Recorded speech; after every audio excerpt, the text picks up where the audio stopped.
Thank you, everyone, for tuning in to our Agents of Change Continuing Education podcast.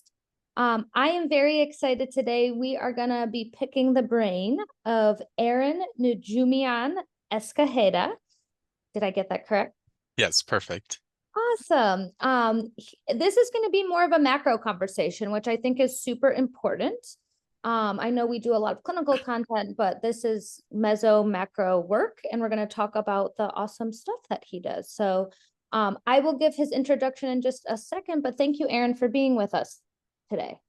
Happy to be here.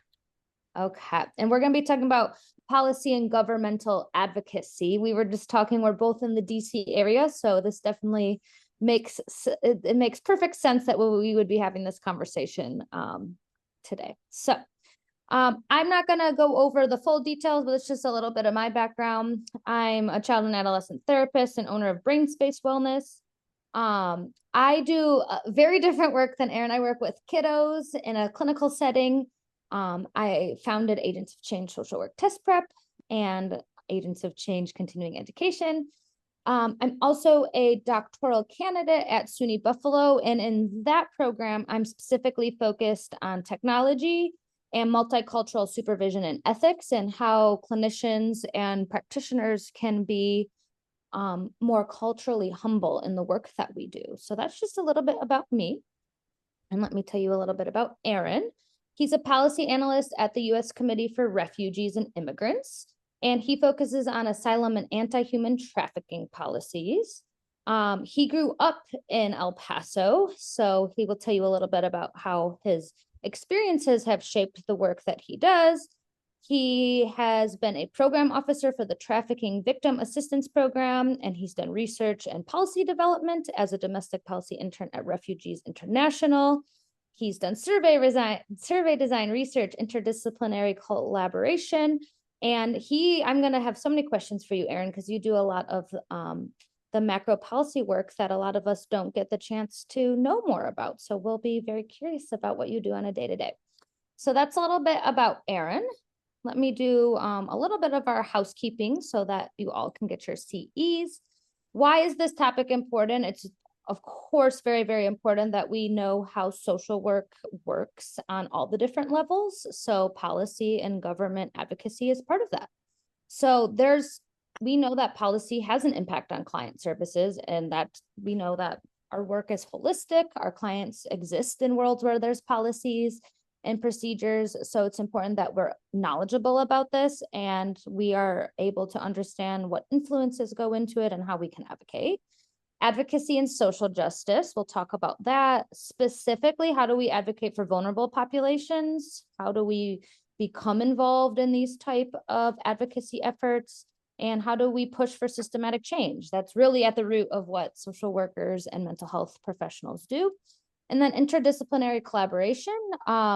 We know that our work does not exist in a vacuum, so we're going to have to work across different professions.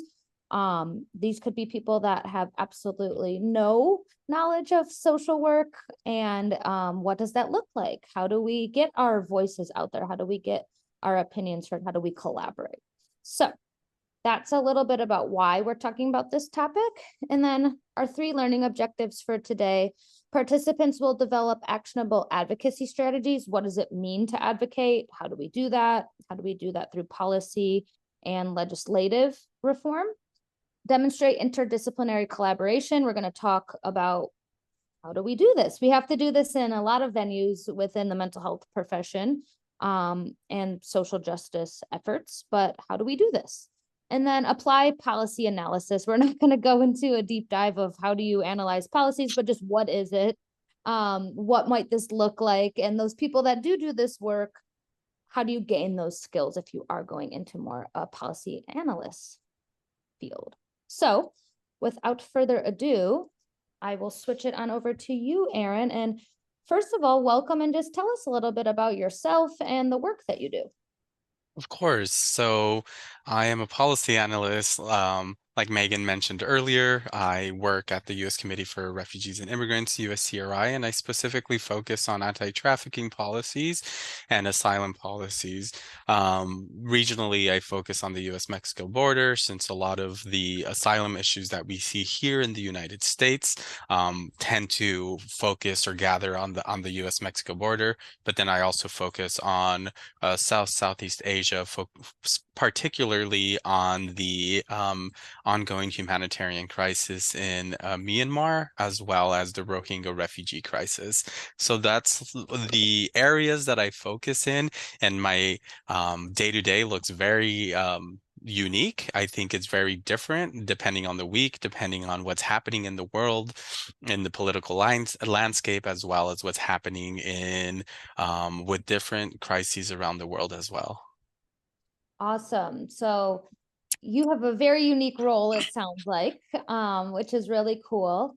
Tell us how you got into this, right? I know you said you grew up in a border town in El Paso, but just kind of walk us through, how did you land where you are today? Yeah.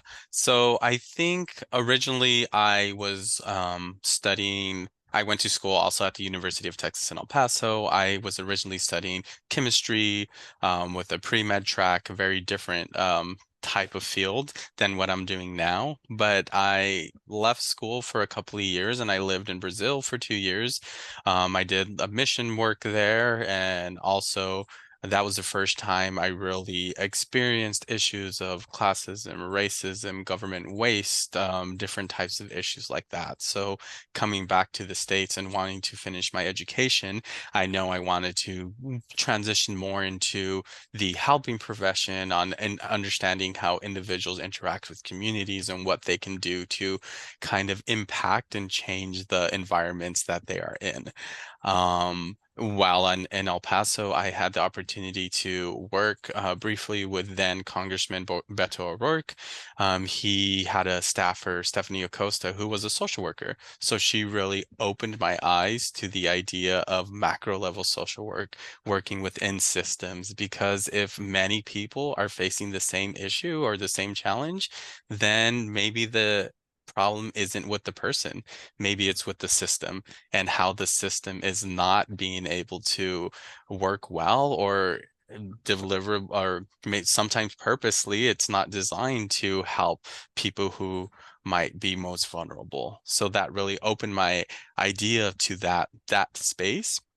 So then I did my BSW there at UTEP, and that was at the right in 2015. So the 2016 election was happening, a lot of different anti-immigrant rhetoric, and growing up on the border, these were my friends who were being targeted. These are my family members. These are people who were just like me. So I really had that desire to go and try and do something to speak out for my friends. I know one of my really closest friends, he was a DACA recipient or a dreamer who deferred action for childhood arrivals, which that was then being and still is being attacked in the courts, and that program and that safety for thousands of young adults who do not know any other country is at risk. So I knew I wanted to do something, and using that social work perspective and the ability to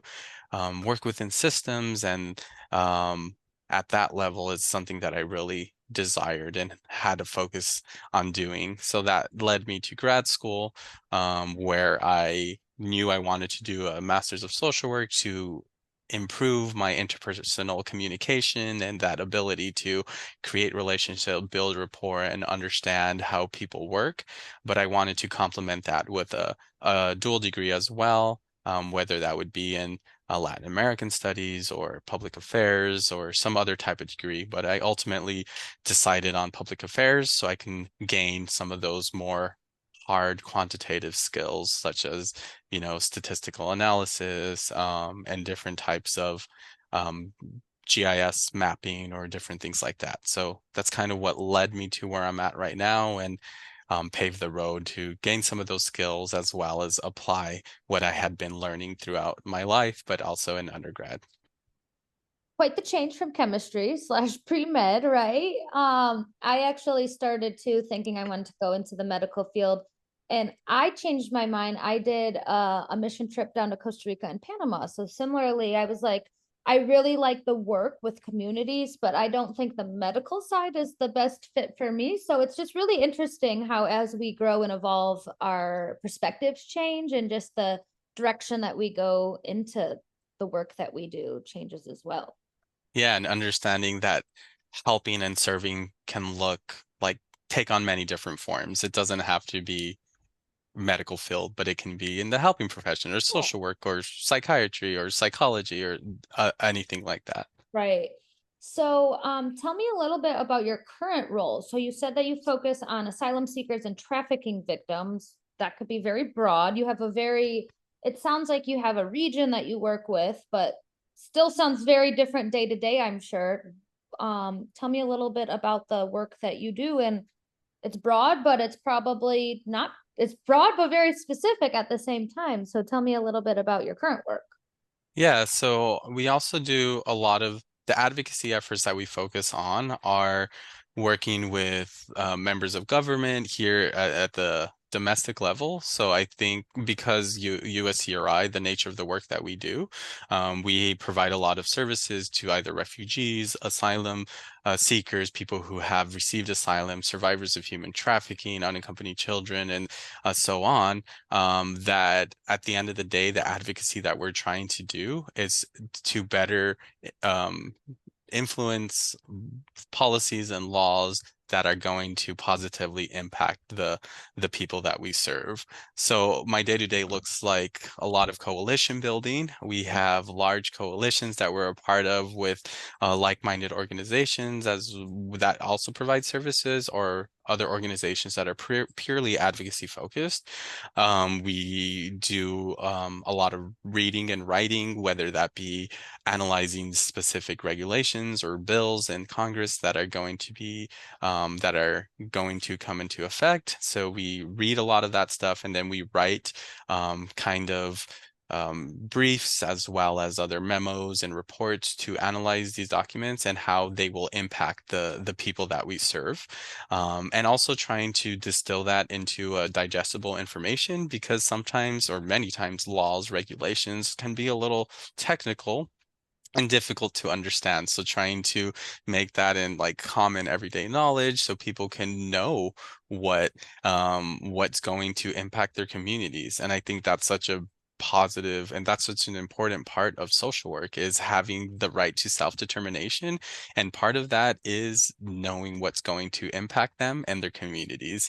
So I think that's also part of this job, is having the ability to teach people and educate the community of what is going to impact them. So I think a lot of people would probably say, oh, that sounds like really not the work that I do. But I think it's really important that we say social work is political, right? Because the policies that go through affect our clients. So how do you have a pulse on bills that are coming through? Do you do this on a national level? How could, the average person that maybe does not necessarily, this isn't their world, stay up to date on everything? I feel like there's stuff coming out all the time. So how do you keep a pulse on that? Yeah, so specifically in this position, we do focus on at the national level. So we're Okay. we're monitoring different bills that are being proposed, as well as federal rules that are being implemented into the different regulations. But also, it's so important to have community members involved. And that's part of the coalition building that we have. We have different, we have about over 144 partner agencies, and they are doing direct work with clients. They are doing case Yeah. management, they are doing therapy, they are working directly with being that facilitator type of role with different referral services. So being able to make those connections and having that person from that community being able to talk about their experience with a certain population, their experience in how something will impact their community, is very important. And many times, because of how the political sphere works, senators and congressional representatives will listen to the constituents more than they'll listen to advocates. So we do something every year that's called Advocacy Days, where we bring people in from around the country. This past May, when we had this, we had over 300 people from Wow. nearly every state come in, and we help them improve their advocacy skills, be able to talk about certain issues. And then they were able to meet with congressional staffers, with senators. Some of them actually met with the senator themselves. And so that's an exciting way how people can get involved, even if this is not their day-to-day work. And the hope is that they're able to take this back to their communities and continue that advocacy there. And I mean, and it's also applicable at the state level because states also pass different bills and regulations. So that knowledge of being able to advocate and speak up on behalf of certain things is very important, regardless of what level you're working at. Yeah, and as someone that works in a clinical space, do you just empower, do you use that empowering piece? So say I have some clients that I'm like, you would be a really good advocate for this. How do we encourage our clients to say, hey, this is important to you? So how do you get involved on a policy level or go speak to your elected official? Definitely. And that's something that we've been talking a lot at work, where the individuals with that, especially individuals that have experienced directly impacted by either having been refugees themselves or having experienced displacement in some form, is providing a space at the table Yeah. for their voices to be heard. And that's part of the trainings that we do as well, is identifying and empowering people to be able to speak their own experience, share their own experience, because as we know as social workers, that people are the experts in their own Yeah. experiences, and those voices need to be heard. So creating a space where it's seeing an individual as an equal, as an expert, as a colleague, as well, is so important to having crucial and real change that can happen at this level. And it's very impactful to hear stories of people and their experiences of being newcomers to the United States and how that can impact their day to day, but also on solutions that they see. It's not only about sharing their stories, but about finding solutions together. So you've been in this role or with this organization for some time. How have things changed throughout the years? I'm sure you see, that's why I say social work is political. How have things changed? How do you all change with what's going on? There's, bills are passed. There's lots of different legislation on, up for votes and whatnot. So how have things changed and are they constantly changing? Yes, I think I've been with this organization for coming up on 3 years now, and within that 3 years, I've seen so much change, and at least the asylum regulations that have changed. There have been a lot of changes in the federal regulation. So regulations are slightly different than passing laws, very technical, but these are federal administrations such as Department of Homeland Security or Department of Justice working within their mandates given by Congress to change how different programs and different policies are implemented. So then there has been three major policy changes in the migration and an asylum processing space that has happened since 2022. So that's pretty major for this space because refugee law has been pretty much the same since 1980. So Wow. to have three changes in asylum policy within the past 2 years, that's really major. So trying to keep pace with that, and something that we always say here, even though social work is political, we try to remain as nonpartisan as possible and really focus the work on policies, advocating for policies and rules that better serve our clients, keeping the Absolutely. person, like that person-centered approach, right? It's like, yes, there are changes regardless of administration. There are going to be good things, there are going to be bad things, but we have to be able to have that courage to speak up, Yeah. even if it's someone that is we politically agree with, but they are implementing policies that harm Mhm. our clients, then we have to be able to speak out and against those types of policies. So we do that's what this is why we do those analyses to really draw that line of how it's going to be harmful for the people we serve. Yeah. Um, I know you have the unique opportunity. You have a social work background, but not everyone you work with, probably very few people that you work with have that social work background. So how do you work across professions, or how does that interdisciplinary, multidisciplinary collaboration work in the work that you do? Yeah, I think I'm very fortunate to work in a space where the social work profession is highly looked upon. And even though if it's not specifically talking about this is social work, that is social work, it's talking about the values of what is social work and really highlighting those values, like empowering people with lived experience. That is very much social work to me. Yes. Like connecting people within systems, that is also very, very much social work. Building community capacity is very much social work. And I think fortunately I have colleagues where I work, but also colleagues outside of um this outside of USCRI that do understand the importance of this type of empowerment, right to self-determination, very careful with not re-traumatization. And Mhm. I think that's very also very true on not the asylum side, yes, but also on the human trafficking field, because we are very the work that we do is trauma informed, person centered. I'm trying not to re-traumatize people just for the sake of understanding their stories Right. better. You know, that's not beneficial to them. So we may not need to do that. So I think that's a very good space. So that's at least working with our colleagues, but sometimes working with legislators or the administration, that can be a little bit more challenging. So Mhm. that's when our ability as social workers to find common ground, to Yep. understand where we overlap on certain issues, what their values are, and where we can address how we can connect with those values. That's where that ability comes in as being social workers.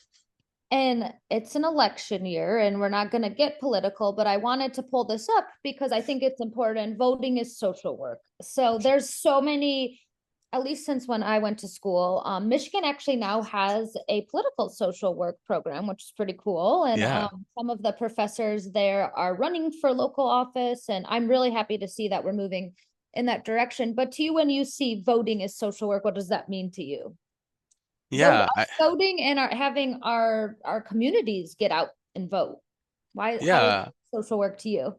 I think that just goes back to empowering people to make change and having people understand the the right to self-determination. I think at its heart, that's what um voting is, right? Mhm. It's like letting people know that these are the issues that's going to affect them and their communities, but also that they can be a change, that they don't have to just sit by and let the systems affect them, but they can also do that. And also part of voting is that work with your once someone is elected, then also holding them accountable. Yeah. I think that's part of social work as well, and a different aspect of voting that is not necessarily always talked about, right? And that's why that constituent services and that constituent work is so important, to be able to go into district office, to go and speak with your legislator, to write letters. And that's why here at USCRI, we do a lot of calls to action where we send out to our network, and they send out to the people within their community. We have a recent call to action on a specific bill. It's the Rohingya Gap Act that's been introduced in the House of Representatives, and that's to support the Rohingya who are survivors of genocide. And this was made by a determination after the 2017 like genocidal attacks. The U.S. government actually made this determination as well, which was a pretty big deal because that has only been made, I think, only 6 times in the U.S. history. So this population has been very targeted. So this bill is a way that to one, stop the continued atrocities that are being done right now in Myanmar, but also to provide necessary aid to um, support programs that help build up and empower Rohingya communities. So that's just one of the call to actions that we do, but then we also do other stuff as well. Yeah, if you are listening to this and you're not registered to vote, register to vote. It's very important. It's your civil duty. But I like here that this is from votingassocialwork.org. So there is different initiatives out there. Voting, I like here, it shows that on all different levels, micro, meso, and macro voting is important. So it improves individual well-being, right? At the micro or meso level, we want our community members to have a seat at the table and be decision makers. It can strengthen organizations and communities, influence government decision making. That's more at the macro level, secure social policies that promote social justice, macro, and then overcome voter suppression, right? Like we don't think of these things maybe as being social work, but like you said, it all does come back to those values: self-determination, empowerment, advocacy, social justice, really what I would say are the roots of social work and where we came from. So I just thought this, there's stuff coming out there. And so if also I just want to put out there too, whatever you're passionate about, that let that be the area that you're passionate about, right? Like you can't be tuned into every single policy that's coming out, but what you are passionate about, tune into that, and that could be the way that you're kind of having your voice heard in the political and government and policy space. So Definitely. Yeah, definitely. And I think also just important to note because of the field that I work in that um the reality that not everyone is yeah, able to vote. And right. so understanding that is a privilege as Mhm. well. That not people who are, not citizens who are Right, maybe not legal permanent residents yet, or, may have a different type of here on parole status, or, right. who are asylum seekers. They don't have that opportunity to vote yet. So I think that is also important to like understand if am I eligible to vote? If not, then you can be involved with other types of Yeah, engagement efforts. But also, if I am eligible to vote, that is a unique responsibility and privilege that not many people have in the U.S., but also around the world. on the world. There are many groups of people that can't vote and do not have any type of representation at all. Right. And they live in governments or regimes where that's never been an option for them. So very important stuff. What would you say to the people that are like, oh, I don't really get involved in politics, or I kind of, I hear that so many times, like, oh, I don't like to get tuned into that. What would you say to them, knowing that this work is so important? I think just understanding that politics or policies impact everyday life. Even the roads that we drive on, the parks that we play at, those are all impacted by policies and can be affected by your advocacy. And like Megan said, it doesn't have to be immigration related. If you have a passion about, affordable housing, then you can go ahead and meet with developers, meet with your local city council or your county commissioners to be able to discuss that issue. If you're really into safer roads, then there's also plenty of advocacy groups as well as community meetings that talk about that issue. And, it can be as something as small as, Yeah, just the parks that we play at are as big as, you know, medication, like affordable medication, affordable healthcare. I know when I was on the Hill, on Capitol Hill earlier this year, there was a group there that was advocating for more resources for a specific type of cancer, Okay. and cancer research and cancer study. And there were survivors of cancer and also family members who have been impacted by cancer. So there's like unlimited ways that you can be involved in advocacy, and it doesn't have to be with the very visceral, Right. divisive politics that always comes around during election cycles, but because there are a lot of things that happen that isn't that Yeah. that scary, that aggressive, and you can get involved in that way. Yeah. Um, so you said you do a lot of policy analysis. How did you learn these skills, right? I think a lot of people would be like, "Oh, I know you did the dual degree too, so that gave you a lot of you said you wanted to focus more on like some of the more quantitative skills, but when people are like, "Oh, that sounds really scary," or my brain doesn't work like that. How did you kind of find your way into some of more of the policy analysis stuff? And some more of that quantitative work that you might have to do on a day to day. Yeah, I think social workers in general are very resourceful and Mhm. have critical thinking. So I think those abilities are lend naturally into policy analysis.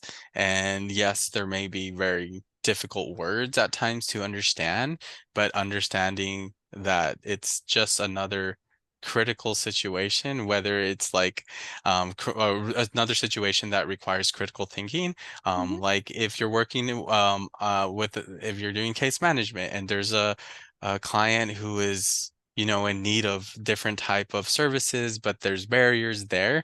I think social workers have had that ability to think outside the box and be resourceful and talk with different people. And I think that's something that also lends to this. I think it's believing that you can do it, and just practicing it over time, little by little. It's not going to come all at once, and that's okay. And asking questions. I still ask questions all the time from people that have been in the field for decades and understanding that we don't know it all, and that's okay. But I think that desire is where it should start, and understanding that you already have a lot of those skills to apply critical thinking. I always say that I think we have such a diverse skill set, right? And it's so broad, the different things that we can do, and tapping into those different skills that we have. It's so much more than just clinical skills that can be learned from the social work field. I think that's kind of the stereotype is everyone goes in to do this to be therapists, and it's like that is a subset that someone can go into, but it's so broad. And I love that you when you were working in Texas were able to when you were working with Beto, there was someone that was a social worker, right? Like people getting to see other people out there in the field doing different things, I think is what can be really encouraging. It's like, oh, someone does that, that's really cool. I didn't know that I could do that. Definitely. And just understanding that there are positions that are Mm-hmm. so diverse out there. I mean, I remember talking with my parents, they're like, okay, so my dad is a social worker also. Okay. And he's like, so I understand what jobs you can get with social work degree, but like, what is a policy like degree? What what does that look like? And I'm like, I don't know yet. But I think just having the ability to just like see people like you said, and there are so many even different positions that I don't know. Like Yeah. there are community advocates that don't necessarily do policy analysis, but their main duty is to leverage the power of communities and advocate on their behalf. And I think that's so cool. That's that meso type of work Yep. where you're able to work directly in the community and interact with people on the day-to-day basis. And I just wanted to put this out here because there is within our own code of ethics, it talks about social and political action. So I'm not going to read this for everyone, but it really speaks to, Aaron, I think how you said at the end of the day, it's embedded in the work that we do, right? We want to make sure people have their basic human needs met. That's probably a lot of the work that you do. Social workers should act to expand choice and opportunity for people, right? We know that's part of a lot of the work that we do.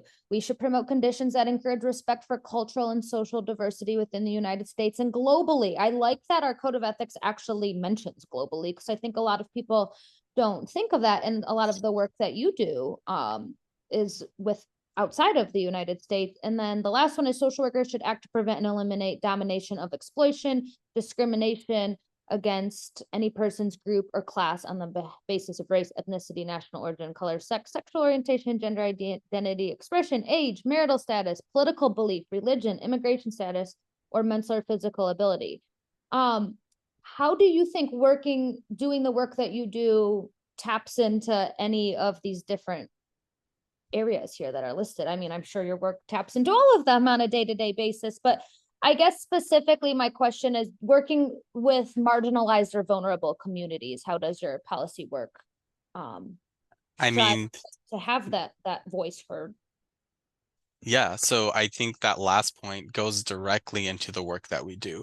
Many people who are refugees or asylum seekers, in order to be qualify under that definition, international definition, is because they are seeking protection or suffered persecution due to race, religion, nationality, member in a particular social group, many or political opinion. Right. And so, I mean, I recently came back from a visit to the US-Mexico border where I spoke with asylum seekers, and I interviewed asylum seekers. We, with the end goal to uplift their voices, we captured audio and uplift their voices to take to Congress to help them better understand how the policies that are being implemented impact people directly. Mhm. So I think at the end of the day, it's like showing that people are impacted by policies, and that should be the main focus. I know there's a lot of policies to help businesses make more money or to cut type of or rollbacks on like environmental type of policies, but we're advocating for the person.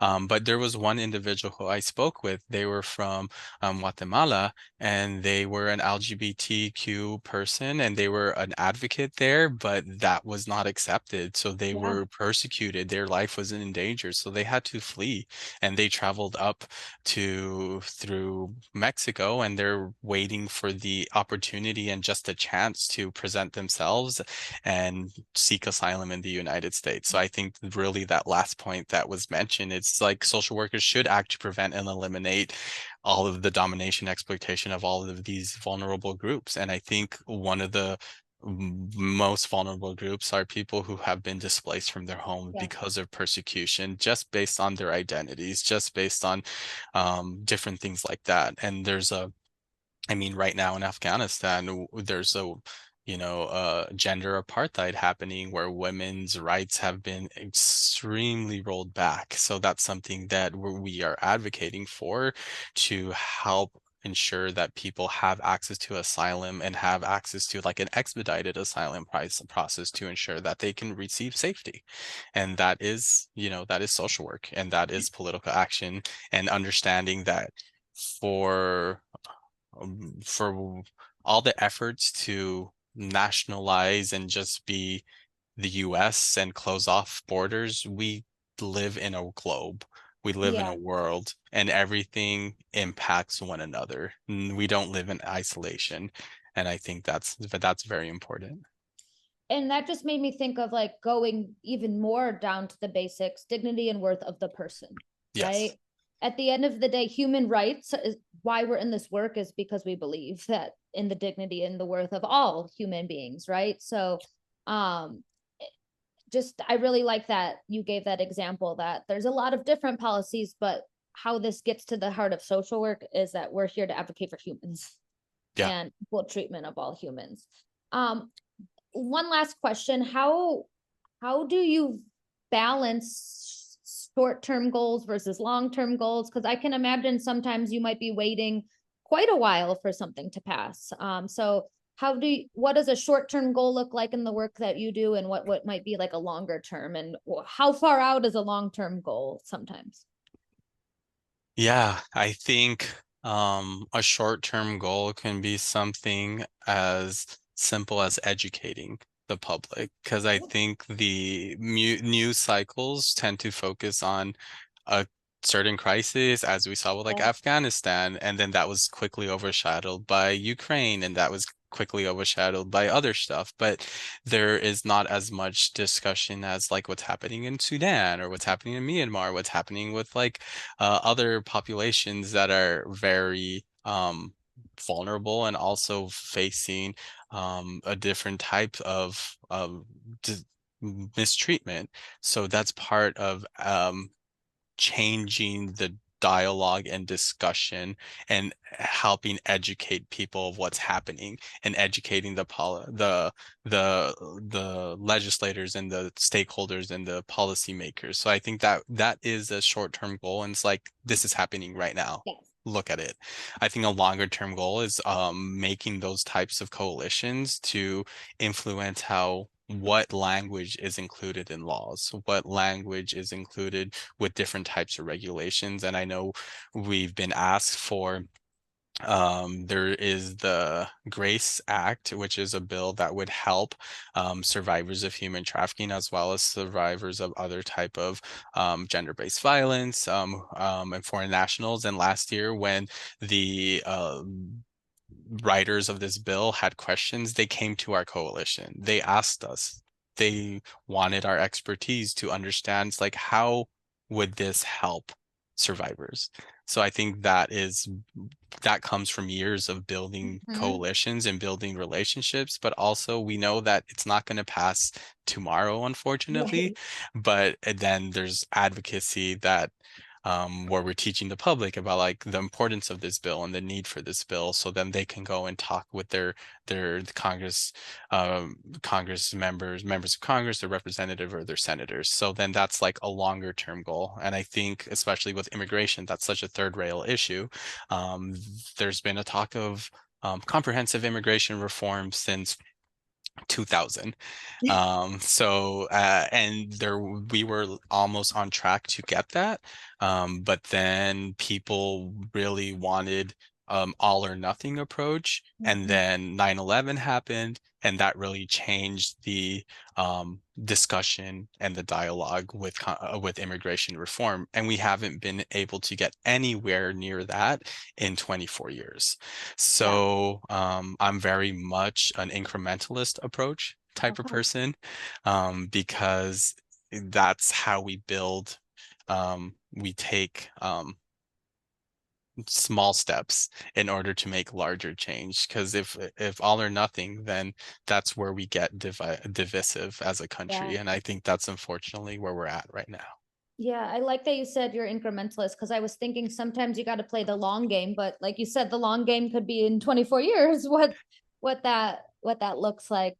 One other thing I wanted to touch on before I ask you our final question is, I like that you mentioned the news cycle covers certain things. And I think our work as social workers is, we know with vulnerable populations, sometimes the most intense work is not being covered at all, right? So like, how do we bring awareness to the stuff that's not being covered in a news cycle, but that might be some of the most important work that's going on? So I just appreciate you bringing that piece up, because it's so easy to get swooped into, that was really hot in this news cycle, we've moved on, but that doesn't mean that there's other stuff that's not getting covered. Oh, That's and it also doesn't mean that the issue was fixed. It's just was right. stopped being covered. I know the Afghans who were brought here, who were paroled here after the fall of Afghanistan, are still facing Yep. immense issues. And the Afghan Adjustment Act, which has been introduced in the Senate and in the House, has stalled for various reasons, and that's still something that should be passed. And I think that's just so it speaks to the work that we do, is you got to keep working on it, right? That incremental progress. Like, we don't just say, okay, we're not hearing about it anymore, so it's solved, everything's good. It takes decades, multiple decades often, to in this type of work, in the macro work, to move the needle a little bit. Yeah. Definitely. My last question is, what advice would you give to someone that's like, I'm interested in this, but I'm not quite sure that I have the confidence to move into the policy space? What would be your tidbits of advice to someone that's interested in this, but they're not so quite sure if they can do it? Yeah, I think there's no wrong way to advocate, especially if we're advocating for the clients and the populations and the people that we serve. If at the end of the day we're trying to do something to help people, then I don't think there's a wrong way to do it. I think yes, it might be awkward at first, but with anything, it is awkward until we practice, right? I mean, no social worker comes out of school and is a perfect clinician. I'm sure there are very interesting interactions when those initial placements are field placements and internships are done. And that's the same thing with the meso and macro work. It's not going to be perfect at the beginning, and that's okay. And then also understanding the resilience of a social worker, that it's important not to get down if things Yeah. don't work out. Because like we talked about, change can happen over decades, but right now we may be planting the seeds for something that Mhm. happens in 5, 10 years. And that's important to plant those seeds, because if not, then the change that we want to see is going to be delayed even further. Yeah, just kind of bringing it all together because I currently do clinical work. It all parallels, right? Planting the seed. This is stuff that I do in the individual work. And I just think it just shows that while we might be doing much different work, it all comes back to the same thing, is that we are here to empower people, to make sure that we are respecting all human beings and we are uplifting all of the voices. So it doesn't matter what realm you're in. And I like that you said it might be awkward at first and you learn a lot. I've the longer I do this, the more I realize I don't know, right? So it's definitely, there's always, that's what I think is so cool about social work. There's always room to learn and grow and be curious and develop your skills further and further. Definitely. And as we know, social work is a lifelong education process, and that's great. That's why we do CEUs and other trainings and things like that, because there are going to be issues that are issues in 10 years that we don't even think about as Right. something right now. So we Yeah. just constantly have to be evolving along with our clients. Absolutely. That's why this is what I think it's the best field to be in. Always learning and always growing. Yep. Okay. Well, I have a few resources here if people want to check out some of where I was pulling some of our stuff from our conversation today. And then I just want to wrap up, Erin, by thanking you. This was such rich conversation and definitely important work. So I just thank you for sharing your expertise and sharing more about the work that you do, the very, very important work that you do. Yeah, I'm happy to be here. And also, I'm always happy to talk with people who are interested in advocacy. That's part of the work that I do also. Awesome. Well, thank you, Erin. If you are earning your CEs, make sure that you fill out your post-test and your evaluation so that you can get your CE credit for our discussion today. So thank you, Erin, and I wish you the best of luck in probably what is going to be a busy next few months for you. Yeah, thank you very much. And also, go out and vote if you can. Yes, yes, go out and vote. We cannot have a political and social advocacy discussion without that. So get out and vote and encourage other people to get out and vote. Thank you, Erin. Thank I hope you enjoyed this continuing education course from Agents of Change. Want to earn your CE credits for this course? Visit agentsofchangetraining.com or the link in the description to purchase the course and take the post test. If you're looking for more CEs, check out our unlimited plan. You will get unlimited access to 150 plus ASWB and NBCC approved continuing education courses for one low annual fee. We're always adding new courses. Did I mention we also have 5 free CE credits available too? Check it out at agentsofchangetraining.com.